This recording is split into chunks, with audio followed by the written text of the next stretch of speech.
Queridos hermanos, cuando el mundo gira en el torbellino de la información, cuando los noticieros hablan de apretones de manos, de memorandos y de aviones que aterrizan en la noche para firmar la paz, en nuestro corazón surge una pregunta que enciende la esperanza, a la vez abre una honda perplejidad. ¿Estamos ante el umbral de una gran paz? ¿O estamos presenciando el montaje más sutil de un engaño escatológico?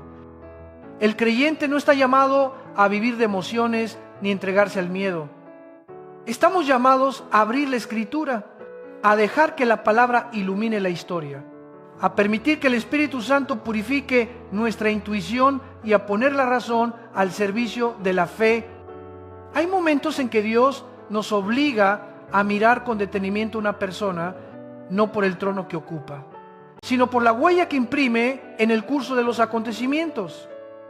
Hoy, la conversación global gira en torno a la figura de un consejero sin título, alguien que no lleva una credencial oficial en la solapa, que no cobra del erario, que no estampa su firma en decretos, pero que posee aquello que muchos con cargo jamás alcanzan: la confianza absoluta del rey. Uso aquí la palabra rey como metáfora política, el jefe de una potencia cuya gravitación define el tablero de Oriente Medio, y ese consejero, fuera de nómina y sin sello de Estado, se ha convertido en arquitecto de un marco de paz multilateral donde muchas naciones están colocando su firma y su apuesta.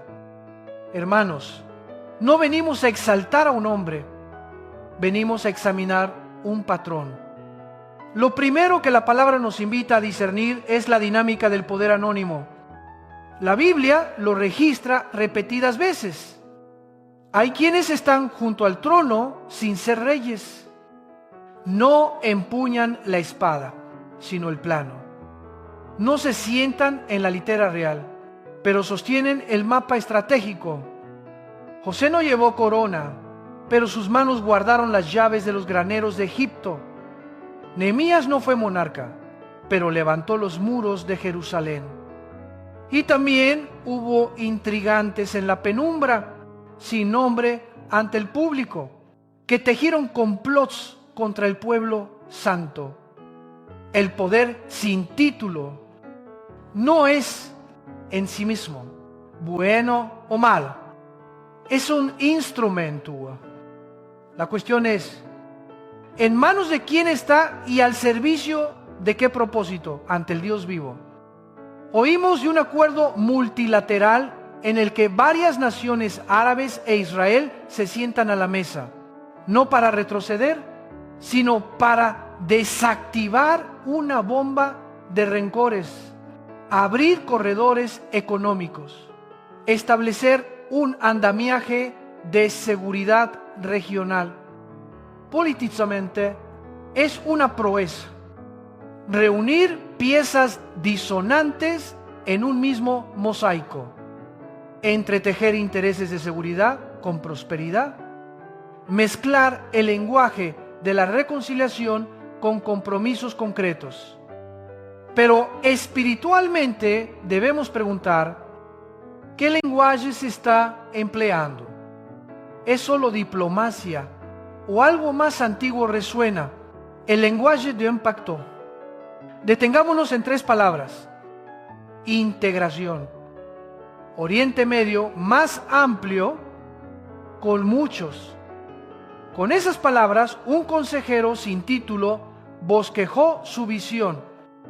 No solo 2 partes, no solo silenciar la guerra, sino fundir una vasta región en una unidad funcional, con corredores económicos, con supervisión común de seguridad, con intereses entrelazados como hilos en un telar. Aquí se habla de integración.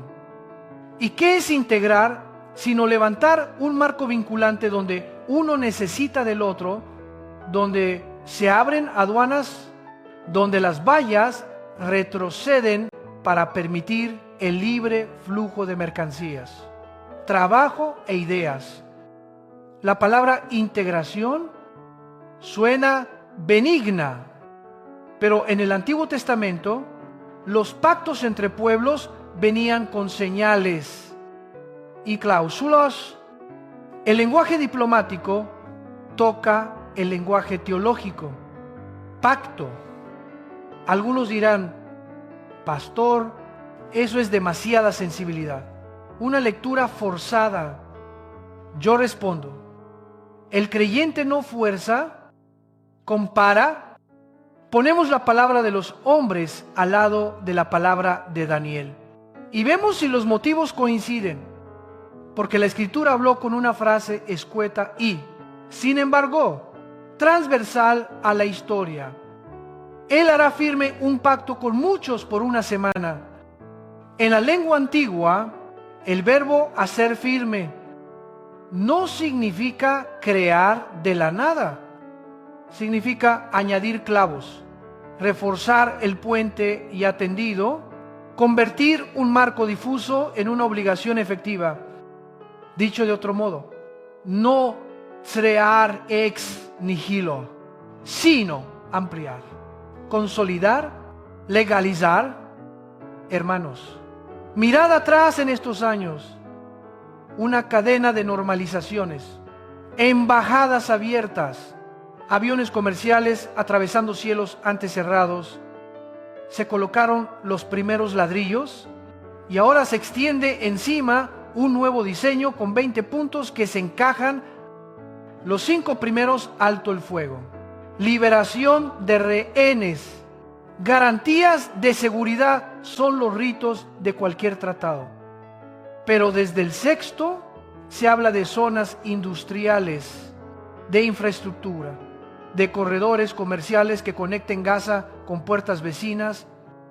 No se pretende solo callar los fusiles, se pretende encender motores, grúas y buques.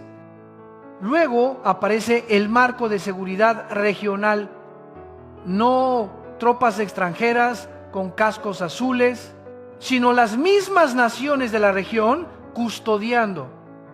Y finalmente, un andamiaje político paulatino, sin declarar de inmediato un Estado, pero abriendo un camino condicionado, supervisado y probado. Todo suena a sinfonía, al violín de una paz duradera. Pero la Biblia nos enseña a escuchar bajo la música, los compases profundos. Daniel no nos manda a sospechar de todo tratado. Nos enseña a reconocer patrones. ¿Cuál es el patrón? Un pacto fortalecido con muchos, es decir, multilateral. Un marco existente que alguien hace más vinculante, más robusto, más eficaz. Y si ese patrón germina en el presente, la pregunta no es ¿ya se cumplió por completo?, sino ¿ya se vació la cimentación y ya se alzó el andamio? Porque si mañana surge un personaje que pronuncia la palabra confirmar con un plazo de 7 años, sabremos que el escenario de hoy era el bastidor de mañana. Alguno pregunta, ¿está diciendo que ese consejero es el anticristo? Respondo con firmeza, no. No coloco etiquetas sobre las personas. Identifico un patrón, porque cuando venga el adversario de Cristo, no necesitará levantar todo desde cero. Entrará a un escenario con telón, luces y platea. El astuto no construye todo. Toma lo disponible, añade una cláusula, incorpora un plazo, impone una garantía, y el mundo aplaude creyendo que la paz por fin llegó. Entonces, dice Daniel, a mitad de esa semana se quiebra el pacto, cesa el sacrificio y la abominación desoladora invade el lugar santo. Para que haya quiebre, debe existir pacto. para que haya sacrificio, debe existir culto. Para que haya culto, debe haber una sensación de seguridad suficiente para edificar. Por eso el marco de integración actual abre la cerradura de la seguridad para que un pueblo se atreva a soñar con el templo. Sin embargo, antes de pensar en los días de la mitad de la semana, debemos ser honestos ante Dios sobre la tentación del presente. La tentación de confundir prosperidad con garantía moral. Cuanto más crecimiento produce un plan, cuanto más fluido hace el comercio, cuanto más entrelaza intereses, más convencidos quedan los actores de que nadie será tan necio como para romperlo. Y precisamente cuando todos dicen paz y seguridad, la Escritura advierte de irrupciones súbitas. No siembro miedo. Abro la Biblia ante ustedes. Ezequiel habló de aldeas sin muros, de un pueblo que vive confiado, sin barras ni puertas. ¿Cómo se llega a ese estado? Con acuerdos, aceptación regional, bonanza y garantías internacionales. Es decir, lo que hoy celebramos en otra secuencia temporal. Puede volverse el cálculo que tiente al codicioso y lo lance como nube de langostas. Pero no por ello cerraremos el corazón a toda paz. La Biblia no nos enseña a amar la guerra, nos enseña a amar la justicia. La paz sin justicia es el silencio del oprimido. La paz sin verdad es el velo de una vergüenza. La paz sin conversión del corazón es la tregua que prolonga la tragedia. Por eso, cuando se despliega un marco de 20 puntos, la Iglesia debe preguntar: ¿se respeta la dignidad humana? La conciencia del pueblo santo está siendo comprada por cifras del Producto Interno. La palabra de Dios sigue siendo lámpara para las decisiones, o se oculta bajo la mesa por el bien común. Amados hermanos, el meollo de esta primera parte es este. Dios nos está enseñando a leer la historia a través de patrones bíblicos. En un extremo, vemos el binomio rey y consejero, autoridad y estrategia, posición y plan. En el otro, vemos el pacto con muchos y el riesgo de una confirmación que vuelva más sólido un marco destinado a quebrarse a mitad de camino. En medio, escuchamos palabras cálidas sobre integración y prosperidad. Mientras los profetas antiguos nos recuerdan que una seguridad superficial puede convertirse en carnada, no condenamos a las personas, velamos ante el patrón. No rechazamos ciegamente la paz. Exigimos que la paz se asiente sobre la justicia de Dios. ¿Qué debemos hacer? Entonces, primer paso, descartemos dos extremos. Uno es la paranoia, ver al diablo en cada acuerdo. El otro, la ingenuidad, ver el cielo en cada apretón de manos. Ambos son tentaciones. El creyente no es paranoico ni ingenuo, es discernidor. Siguiente paso, devolvamos la palabra al centro de la vida. Que las noticias no devoren el tiempo de la escritura. Que el análisis político no supla a la oración. Paso final, fortalezcamos familia, comunidad y disciplina de adoración. Porque si, en verdad, avanzamos hacia días en los que los patrones de Daniel y Ezequiel empiezan a coincidir, la iglesia no puede estar laxa, ni superficial, ni vivir de consignas. Quizá alguien pregunte, entonces, ¿cómo concluye el pastor respecto a este consejero sin título? Digo, doy gracias a Dios por cada rehén que vuelve. Me alegro por cada fusil que calla, bendigo cada lágrima que es enjugada. Pero me recuerdo, y les recuerdo, no dejemos que el fruto dulce oculte la raíz. Miremos el árbol desde el sistema radicular. Pidamos al Espíritu Santo los ojos de José, para usar la prosperidad a fin de prepararnos para la prueba, y los oídos de Daniel para oír lo que los reyes de la tierra no dicen. No tememos, velamos, no desmayamos, perseveramos. No adoramos un tratado, adoramos al Dios que prometió una paz que sobrepasa todo entendimiento. Y cuando crucemos el umbral del templo hacia la vida cotidiana, no permitamos que ningún titular nos robe la fidelidad sencilla. Leer la palabra, orar, amar y testificar. Si esto es antesala de bendición, nos alegraremos sin soberbia. Si es el andamiaje de un engaño, estaremos firmes, sin pánico. Si es solo política pasajera, no habremos perdido el tiempo, porque habremos aprendido el lenguaje de las señales y entrenado el alma para reconocer los pasos del Rey que viene. Queridos hermanos, avancemos con los ojos abiertos, el corazón dócil y el alma aferrada a Cristo. Él es nuestra paz. Él es nuestro pacto eterno. Él es el templo no hecho por manos humanas.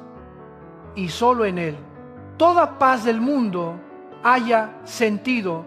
Todo pacto de los hombres deja de temblar ante la muerte.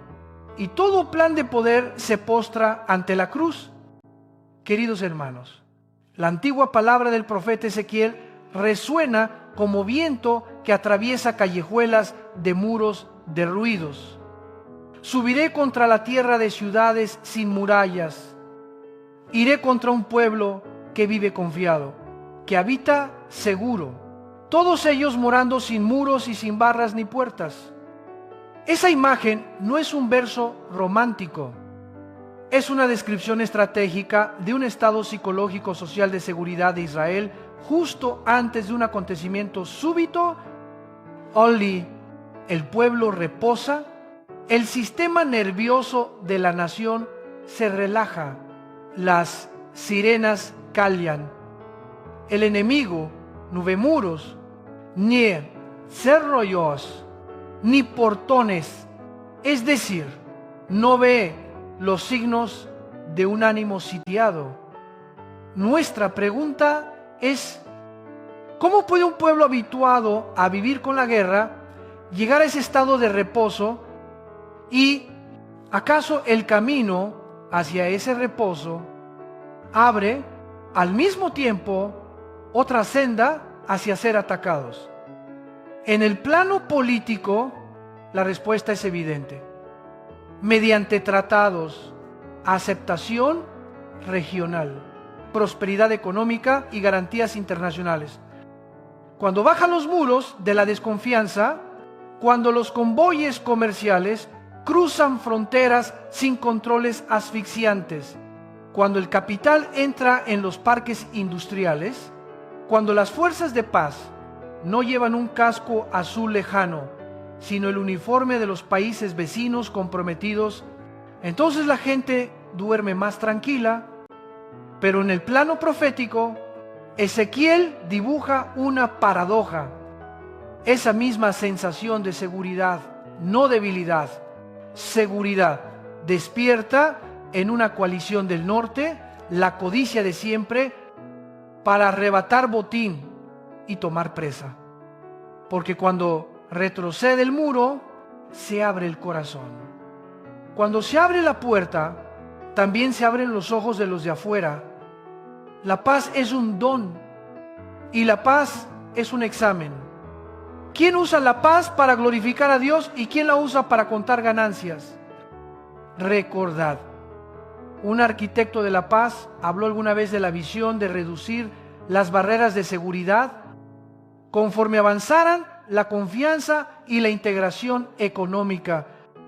Mencionó la posibilidad de desmontar por tramos la valla entre Israel y la ribera occidental, una valla de 440 millas con el objetivo de derribar muros para que el comercio y el tránsito sean naturales, para que la gente circule y trabaje, para que el alambre de púas deje de arañar la mente cotidiana. En términos de desarrollo, ello es coherente. No hay integración real si por doquier hay garitas y retenes. Pero en términos proféticos, escucháis el eco: ciudades sin murallas, sin barras ni puertas. La frase del profeta y la promesa diplomática se tocan en un concepto: abrir. He aquí la paradoja espiritual de nuestro tiempo. Cuanto más integra, más rico se vuelve el país. Cuanto más rico, más deseable. Cuanto más deseable, más objetivo se convierte para ejércitos no siempre domados por la ética. Israel posee gas natural, marino, de valor colosal, una industria tecnológica que engendra unicornios, de cientos de miles de millones según el lenguaje del mundo, y un cuello de botella geoestratégico en rutas ancestrales hoy reconfiguradas. Un entramado de paz bien tejido no hace a Israel menos valioso, lo hace más valioso. No oculta a Israel, lo coloca en el centro del tablero económico, y cuando la luz lo enfoca, el depredador también ve mejor. Por eso, el llamado de Ezequiel no es rechazar todo proceso de integración, sino velar en medio de la bonanza. La paz sin justicia es una manta delgada. Si se estira demasiado, se rompe. La prosperidad sin disciplina espiritual es un río crecido. Si revienta, arrasa el poblado. Y la integración sin vallado moral es una puerta de par en par para el ladrón nocturno. La iglesia no niega el valor de los tratados. La iglesia recuerda que los muros de un pueblo no son primero de hormigón y alambre. Son de temor del Señor, de justicia, de verdad y de rectitud. Llegados aquí, contemplemos el modelo que hoy se enarbola, el modelo de rey y consejero. La Escritura no desconoce ese binomio. En la corte egipcia, José no blandió espada, pero cada grano del país oía su voz. En Babilonia, Daniel no llevó corona, pero los sueños del rey, benignos o terribles, se interpretaban por su boca. En Susa, Nehemías servía la copa, pero contaba piedra por piedra para reedificar el muro. Cuando poder y pericia, cuando delegación y planificación se enlazan, la historia toma otro compás. Y entonces el creyente debe alzar la lámpara de la Biblia para ver: poder sin temor deviene soberbia. Estrategia sin obediencia desemboca en intriga. Habéis oído muchas veces comparar a cierto líder con Ciro, el rey pagano a quien Dios llama su ungido, en el sentido de escogido para una tarea. El Señor toma su diestra para abrir puertas de ciudades, soltar cerrojos y hacer volver al pueblo. ¿Por qué la Escritura osa llamar ungido a un extranjero? Porque los caminos de Dios trascienden credos y etnias. Él puede usar el bastón del forastero para expulsar al opresor y el tesoro de un monarca secular para reconstruir su templo. Sí, entonces, un gobernante actual con temperamento mundano y palabra áspera, lejos del ideal de los sacerdotes, realiza acciones que despejan la senda de Israel. La Biblia nos autoriza a preguntar: ¿estará Dios usándolo de modo insospechado? Es posible, pero también es posible que esté disponiendo una cadena de condiciones para probar el corazón de toda la región. Y si así fuera, el consejero a su lado, sin título, pero con acceso a la sala cerrada, se parece aún más a Nehemías. Es él quien sostiene el plano, ajusta detalles, conversa con autoridades en calles sin nombre, abre puertas traseras y habla de corredores, de puestos de control, de tasas, de flujos, lo necesario para transformar una idea en realidad. El rey agita la mano, el consejero cuenta ladrillos. Ese ritmo está en marcha y la historia de Israel más de una vez giró por la cadencia de ese dúo. Mirad una escena: el muro occidental, piedras pesadas de historia, humedecidas por lágrimas seculares, oyendo plegarias de generaciones. Una foto se hace viral. Un hijo del judaísmo ortodoxo posa la mano sobre la piedra y murmura por Jerusalén. Alrededor, ortodoxos con sombrero y casaca negra, periodistas alzando cámaras. El pie de foto no requiere florituras. Orad por la paz de Jerusalén. Prosperarán los que te aman. ¿Qué veis aquí? ¿Un rito diplomático o un hijo que ora por su pueblo como manda la Escritura desde antiguo? Ambas cosas. Y en ese cruce, el creyente discierne. La oración es deber, pero la oración puede devenir símbolo. El símbolo puede alentar al pueblo de Dios. Y el símbolo puede ser utilizado por el mundo para barnizar sus programas. El trasfondo personal de ese hombre no es frágil. Criado en familia observante, guarda kashrut, santifica el Shabbat, vive la sinagoga. Su matrimonio reforzó esa identidad en la estirpe. Sus hijos crecen bajo plegarias ancestrales. No digo esto para elogiar, sino para explicar un motor. Si un judío ortodoxo tiene acceso al rey de una potencia, cuando sus hermanos sufren, ¿qué hará?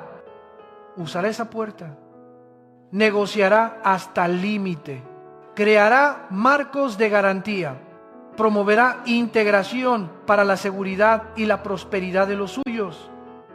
Y si buscáis una figura bíblica, aparece Esther, mujer judía, en la corte persa, sin poder formal, pero con acceso. Cuando su pueblo rozó el exterminio, ella se plantó en la grieta de la historia y dijo: y quién sabe si para esta hora ha llegado al reino. Pero, hermanos, cuando historias así se difunden, no solo se encienden velas, también chisporrotean rumores.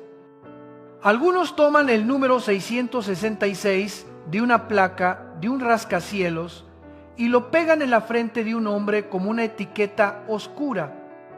Dos problemas. Primero, la cifra en una dirección es convención administrativa. Confundir convención con esencia es arbitrariedad. Segundo, la Biblia habla del número de un hombre desde la lógica del nombre y la naturaleza. No nos manda a escrutar el portal de su edificio. A la iglesia se le dio un criterio nítido para cuidarse de los falsos profetas. Por sus frutos los conoceréis. ¿Cuáles son los frutos? Ramales de paz entre naciones, rutas comerciales abiertas, rehenes que regresan, fusilas que callan, enemigos que negocian. Tales son los frutos visibles, pero el fruto dulce no es necesariamente fruto de salvación. Puede tornarse señuelo si la mano que cosecha no pertenece a Dios. No canonizamos ni condenamos a prisa. observamos el destino del fruto. Este es el punto neurálgico del discernimiento. El propósito y la consecuencia. Una obra puede nacer de un buen impulso y desembocar mal si es capturada. Un escenario puede ser levantado por manos sinceras y luego entregado a otro director para representar una farsa. El creyente no etiqueta a quienes intentan apagar el dolor, pero tampoco confía su alma a nadie salvo a Cristo. Nos gozamos por cada familia que abraza al rescatado. Damos gracias por cada día sereno, pero no por eso soltamos la espada de la palabra, ni nos quitamos la armadura de la oración, ni nos tendemos a dormir en medio del camino. Entonces, ¿cuál es el estilo de vida necesario ahora? Primero, mirar de frente la paradoja de la seguridad. Toda propuesta de derribar muros y abrir puertas debe ir acompañada de levantar muros morales y poner porteros vigilantes. Si los obstáculos materiales descienden, los cerrojos de la conciencia deben elevarse. Estado de derecho, justicia, ¿verdad? Dignidad y, sobre todo, temor de Dios. Segundo, recordad, cuando los intereses se entretejen, muchos creen que nadie se atreverá a romper el tejido por el costo.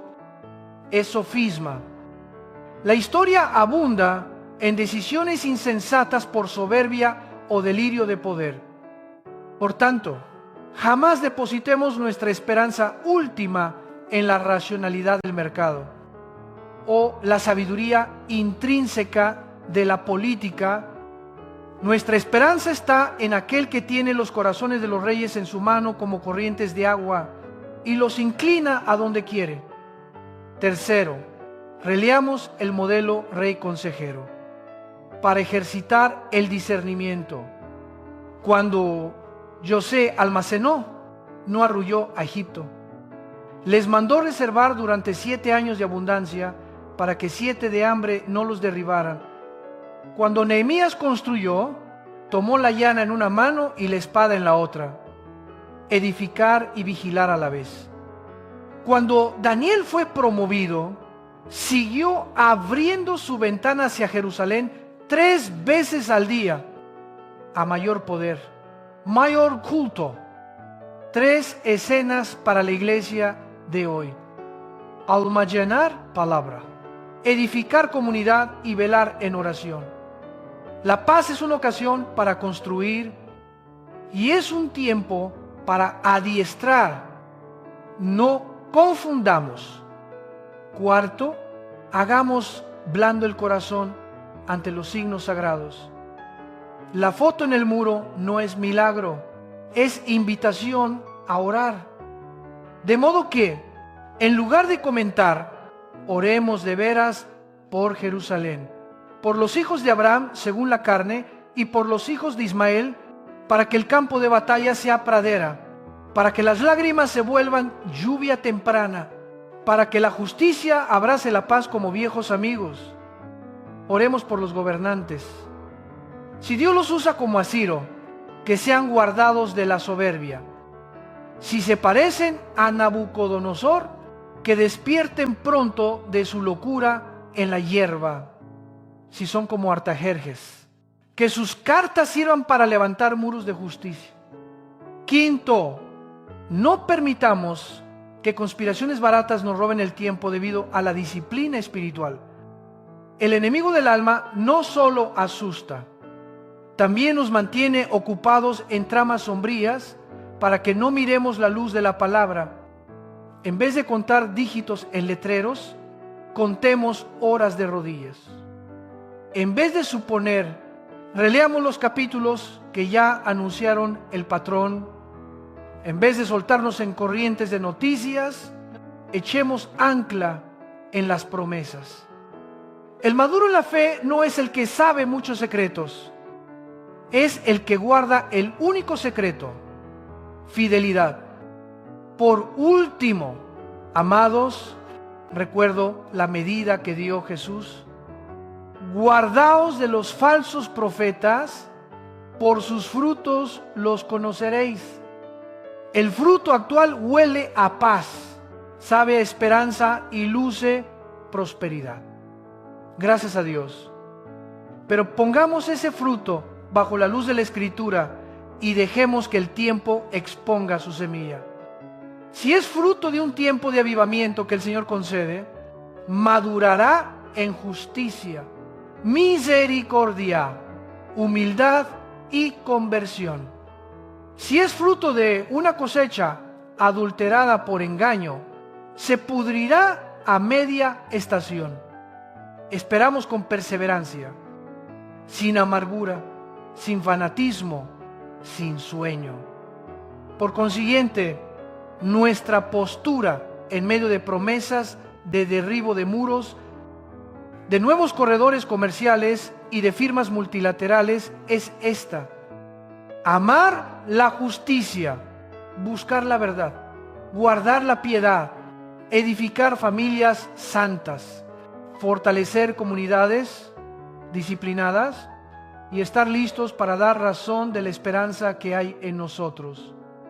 Si los próximos días abren una etapa que Ezequiel describe, ciudades sin murallas, el pueblo de Dios hará dos cosas a la vez: abrir la puerta del corazón para amar más al prójimo y cerrar el cerrojo de la mente ante la tentación de creer en la paz de los hombres.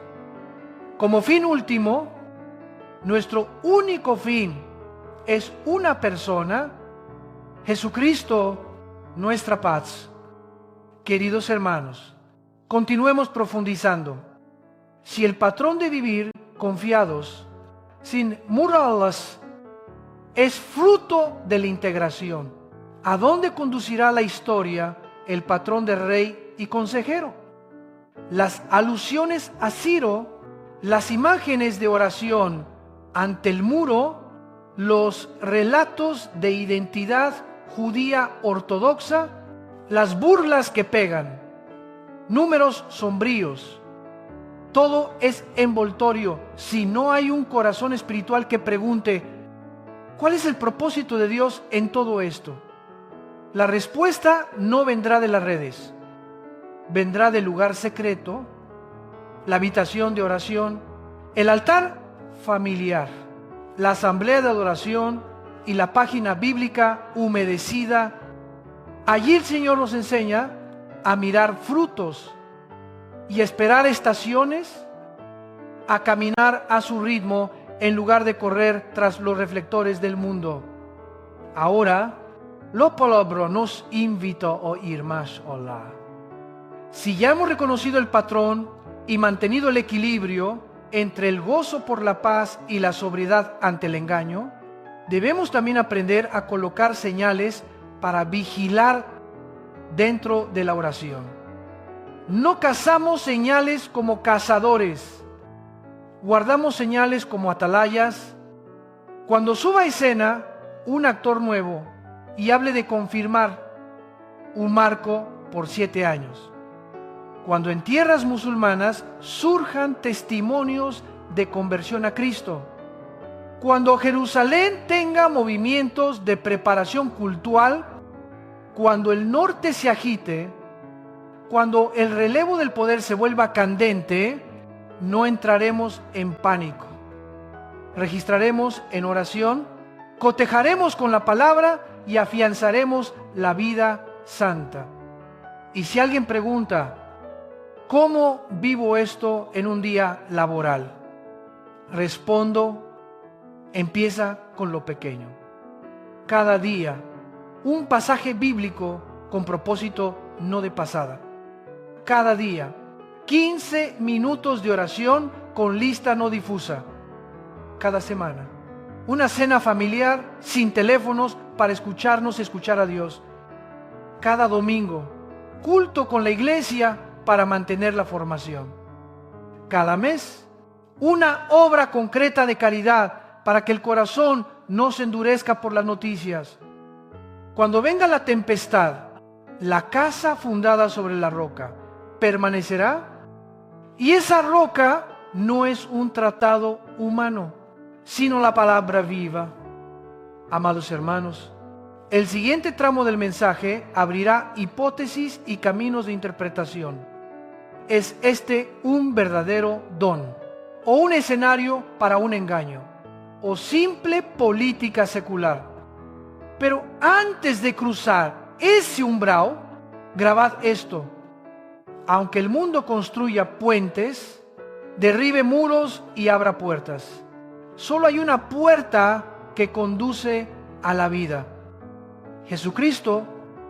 Y solo hay una ciudad sin murallas, la Jerusalén nueva, donde la gloria de Dios es el muro alrededor y el Cordero es su lumbrera. Queridos hermanos, sigamos profundizando, porque ahora la palabra de Dios invita a cada uno a ponerse en el umbral de una decisión. No una decisión política, ni una decisión emotiva, sino una decisión de fe. A lo largo del camino recorrimos el patrón del consejero sin título, el patrón del pacto con muchos, el patrón de las ciudades sin murallas, el patrón de rey y consejero. Ahora, todos esos hilos se anudan en un solo nudo. ¿Qué está ocurriendo realmente ante los ojos de Dios? ¿Y cómo responderemos? Hermanos, presentemos ante el Señor las piezas de evidencia ya expuestas. Primero, un hombre sin cargo público que negocia un acuerdo de paz multilateral.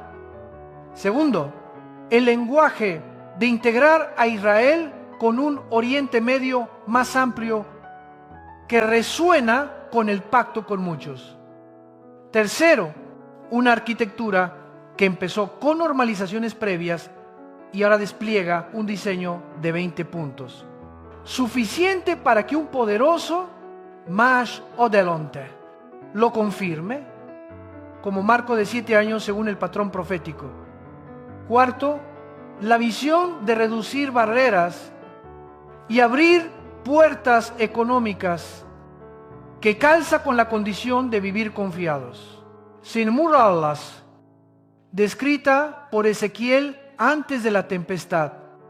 Quinto, la dinámica rey y consejero, que refleja el compás bíblico de Faraón y José, Artajerjes y Nehemías, Nabucodonosor y Daniel. Autoridad y estrategia en concierto dentro del designio misterioso de Dios.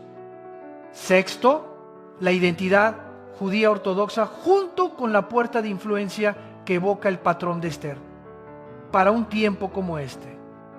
Séptimo, los frutos visibles, rehenes liberados, armas silenciadas, corredores económicos abiertos, manos antaño enemigas ahora posadas sobre la mesa de negociación.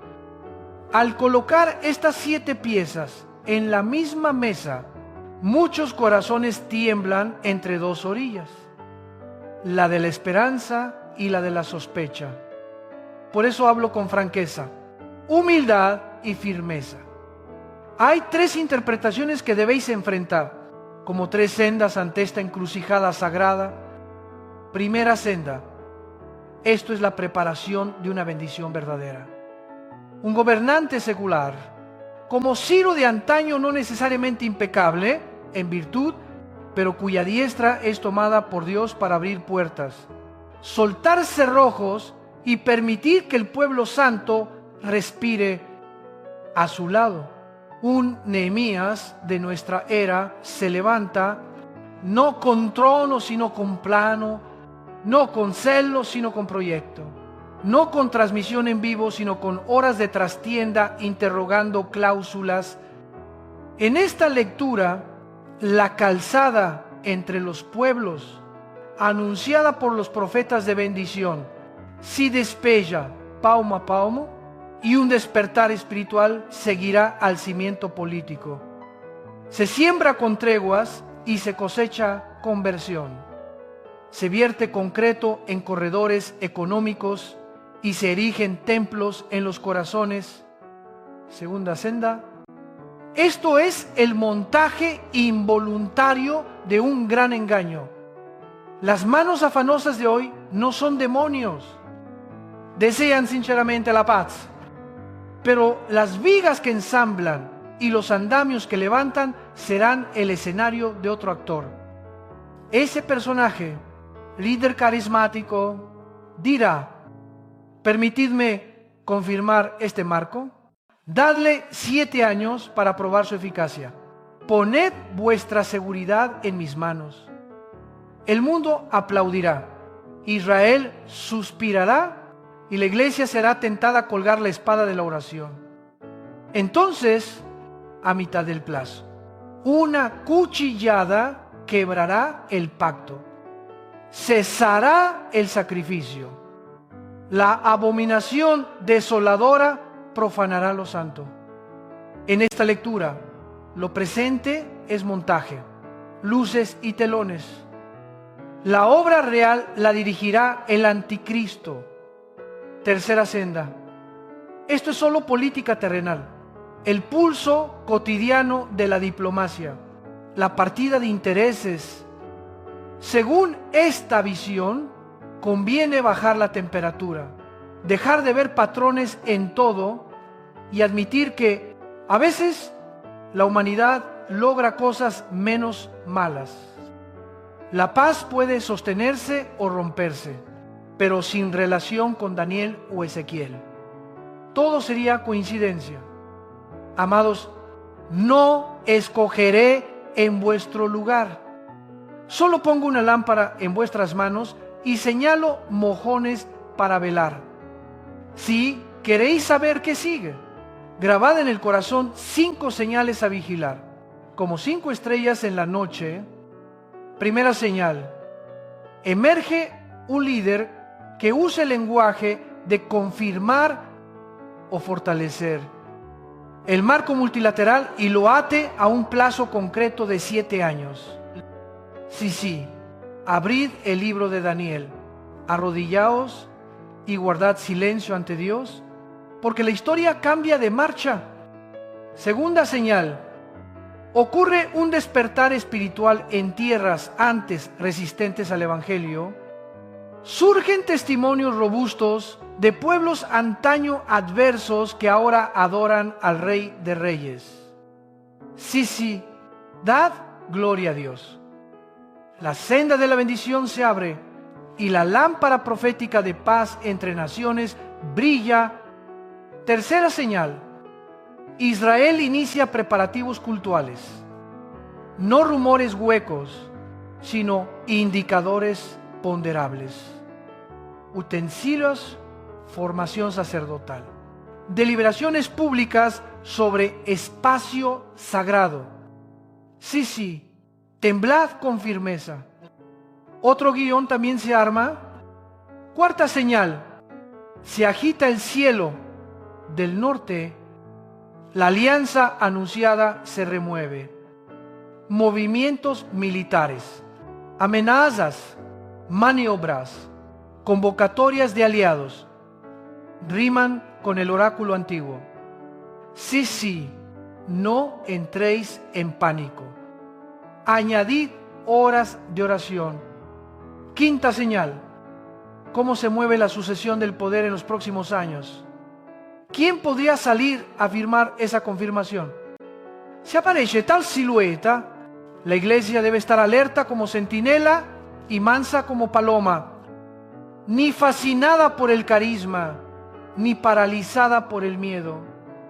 Pero, hermanos, cualesquiera sean las señales, hay algo cierto: no controlamos la historia, pero somos totalmente responsables de la preparación de nuestra alma.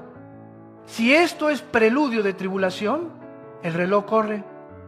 Si es preludio de bendición, el reloj también corre, porque la cosecha urge. En cualquier guión hay una sola salida: la conversión. La conversión no es mejorar moralmente al estilo del mundo. ni sumar obras para compensar culpas, ni inscribirse en un club religioso.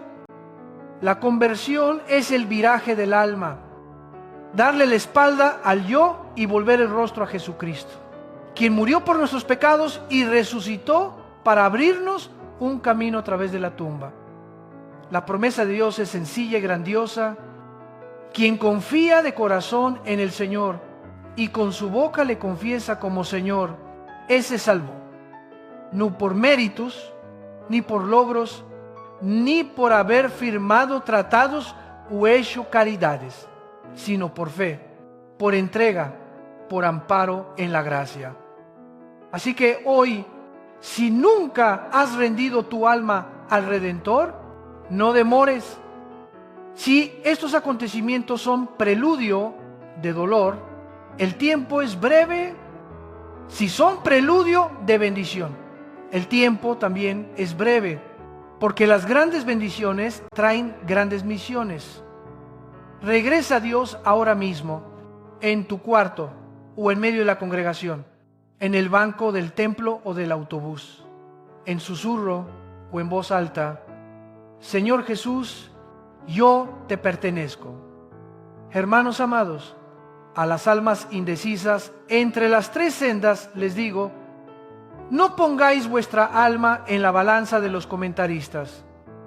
Ponedla en las manos de aquel que derramó su sangre por vosotros. No confiéis el corazón a compromisos políticos. Confiadlo al pacto eterno firmado con la sangre del Cordero.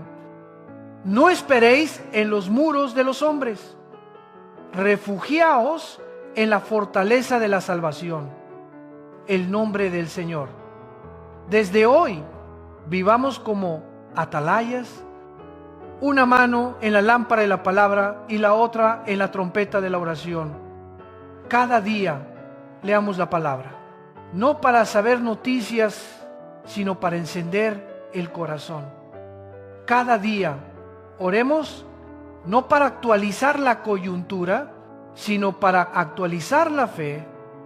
Cada semana congreguémonos, no para huir del mundo, sino para recibir misión para el mundo.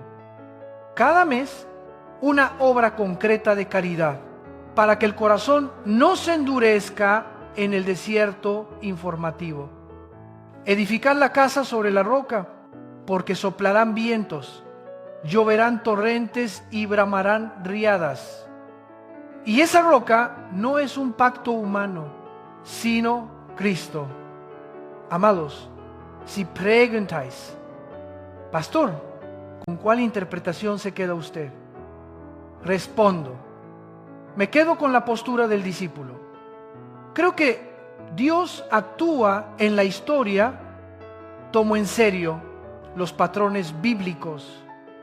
Espero la bendición y también estoy listo para la prueba. Y deposito mi alma en manos del inmutable. No fundamento mi esperanza en ningún actor fuera de Jesús. No apuesto por ningún marco fuera de la cruz y la resurrección. No anhelo una paz perfecta, sino aquella en la que Él es el Señor. Ahora, antes de concluir, elevemos el corazón al Omnipotente. Vivimos un tiempo que muchos llaman temporada de señales. Que la señal suprema ocupe nuestra mente, la del Hijo del Hombre muerto y resucitado.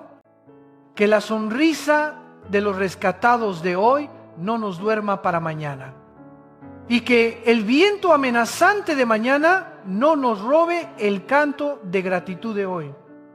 Caminemos ligeros y resueltos, humildes y firmes. Lloremos con los que lloran y gocémonos con los que se gozan. Y sea cual sea el guión, permaneceremos, porque pertenecemos a aquel que venció al mundo. Oh Dios de gloria, nos postramos ante ti. Ilumínanos con tu palabra para discernir entre bendición verdadera y trampa dulce. Pone en nosotros un corazón blando para amar la justicia, la verdad y al ser humano, y una frente de bronce para no doblarnos ante la mentira. Guarda Jerusalén, consuela a los que lloran.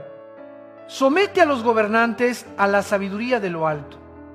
Haz de tu iglesia entre todas las naciones sal y luz.